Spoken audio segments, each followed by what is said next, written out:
Is that just, I know you mentioned earlier this week, just the value of having continuity is that what you're trying to build with the offensive line by sticking with the same coach? Yeah, just continuity. Unless something drastic changes today, I don't see changing lineup. They've been practicing well the last couple of days together, and we'll keep it accordingly. AP, when you're on a losing streak, are you looking for something to say, or is it just really say nothing and just stick to work? Just work. Just got to work. Be consistent. Come to work every day. Continue to get better. The word I said last week was no different out of the bye week was improvement. Looking for improvement. That's happening. Again, it's happening in practice. Obviously, we got to put it on paper come Sundays, but that's the word we're talking about. A lot of young players playing, more opportunities there. So between improvement, opportunities, and process, which is a word that nobody likes to talk about, but it's the truth, is where we're at right now. Just really building on those. How do you personally stay upbeat, happy, keep leading these guys? Keep trucking ahead, man. Horse blinders on, look forward, can't look behind me, can't worry about the past. Trying to win a game this week, right, against a divisional foe, somebody we know very well, feel comfortable with. And obviously, we feel like we match up well. But we got to take care of the ball, penalties, and at the end of the day, when we have opportunities in the red zone and on third down, we got to be better in situational football. So those are things that we worked on this week. Excited about where we're at. We'll see how it looks like today in the red zone. But just keep working. I think the Broncos have 6 players with at least 3 sacks this season. When you look at the production they're getting across the board, what do they do well that's allowing them to have so much success? Good team defense. Yeah, who's the star? Who's the star player there? Doesn't really matter, right? They play team defense. Everybody's involved. Everybody's active. Everybody's doing their part. It's all coming to them, and that's a credit to their staff. Really a credit to their players. Really just buying in and really just all hands on deck. And a lot of it's scheme. Sometimes it's an individual player, making a play. But I think they're doing a really good job with their scheme, mixing guys up, and they're getting teams in third downs that's more favorable for their coordinator to call these pressures. Last week, the offense was noticeably better. How much better are you expecting with just another week working together? Again, I'm going to go back to when we talked about this continuity, chemistry, getting a feel for Scott Turner. I think this guy's doing a really good job. Really good presence, good calmness about him. Constantly talking to the players and reminders throughout, especially at the quarterback position. Take what's there, first, second read. Okay, cool. Let's go ahead and get the check down. Obviously, don't let the defensive player touch the ball in no way or no fashion.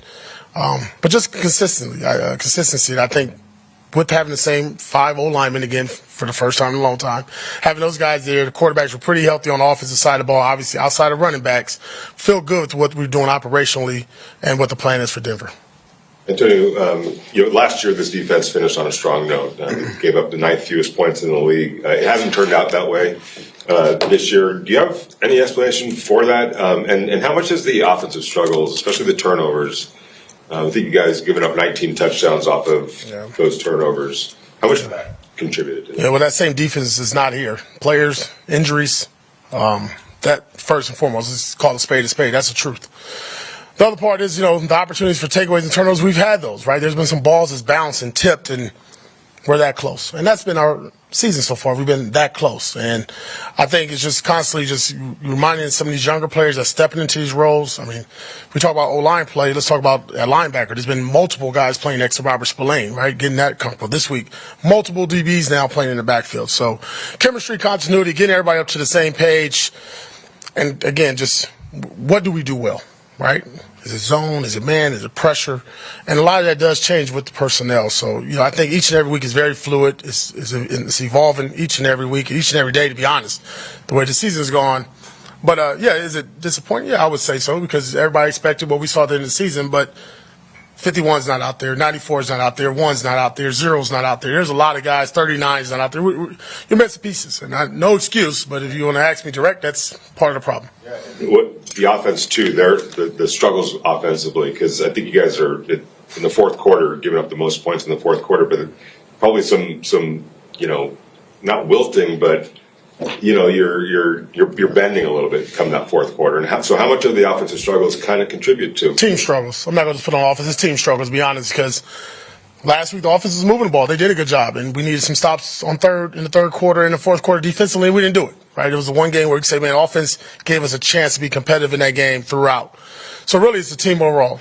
Some weeks, especially we had block punts, right, and other miscues and things of that nature. So it's really been a team effort of what's going on the last 6 weeks, and it's going to take a team effort to turn this around and get a win. With the injuries, you talk about next man up. I guess in the backfield, it's next man up. There's a couple of guys. I mean, do you have a plan of how you want to see them operate, or is it more hot hand, or what do you want to do with the running backs? Well, if the two running backs are not able to go, Abdullah will be the starter, right? We'll go there. You got Dylan there, and then we'll see what's happening with our practice squad player and Sincere.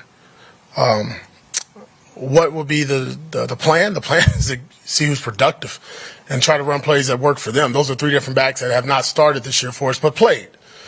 So we got to do what's best for them, but at the end of the day, it's not going to come down to the running backs winning this game. It's going to come down to the guys up front, us making plays on third down, situational football, taking care of the football and penalties. Coach, you spoke about young players, and obviously we've talked about it the entire season. The Raiders have a young roster, but now not only are you depending on young players, but you're also depending on inexperienced players. So how much of practice goes into that mental preparation and making sure that it's not too big once they actually step onto the field? A lot. That's why between meeting times, which is 2.5 hours a day before we go out to practice, 30, 40-minute walkthrough when we get on the field, walkthrough when we get off the field, and more meetings. Can't do it enough, to be honest. And it's just, how do you get there? It's repetition. And that goes for all of us. It doesn't matter what level, what profession you're in, you need reps. And we can't speed up that count. We only got so many hours in a day that we can do that. And it's got to take a little bit on the player, a little onus on him to, put in that effort and time when he leaves the building, mentally. But physically, you got to trust what we've been doing over this, 11-week process of the season, and that we get these guys reps in developmental. We're very competitive with our scout team. That we've seen them run full speed now, and you got to go with the X and O's and what we're trying to do with the scheme and apply that to the game. Just a quick follow-up question. How much of it depends on captains like Robert Spillane and Max Crosby within the actual feet game to be there, be vocal? Oh, no, without doubt. It's always critical. I just mentioned that a little earlier. When you have Robert Spillane there, you plug in another linebacker, you feel good because you got a guy that's played, and he's played at a high level and knows our defense and can fix the problem when we have an issue. Same thing with our secondary. I'll use Trayvon, for example. When Epps went down, Trayvon had to pick up that role and be more vocal. And on the offensive side of the ball, it's all hands on deck because there's been so much going on over there.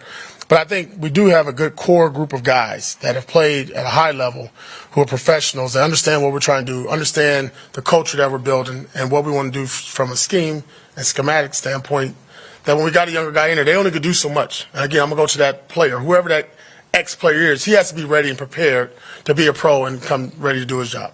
Dylan Lobby's a feisty guy, and he's got a chip on his shoulder because he knows he made the mistake, not at you, at himself. How exciting is it to see a kid who has that chip on his shoulder get another shot? Yeah, listen, I said this before. I don't throw away young rookies. I prefer them not to play until later in the season, where we're at now, to allow them to get up to speed and understand how to practice. Because certain things that show up in the game show up in practice, right? If a ball gets punched out, it probably happened in practice, right? So just getting that ball security, right, for him.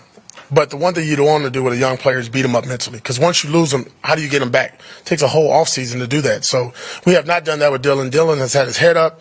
Obviously, he's disappointed in the performance that he had last time he played. But we're excited to see him play this week. That's good. Cool. All right, thank you. Thank you,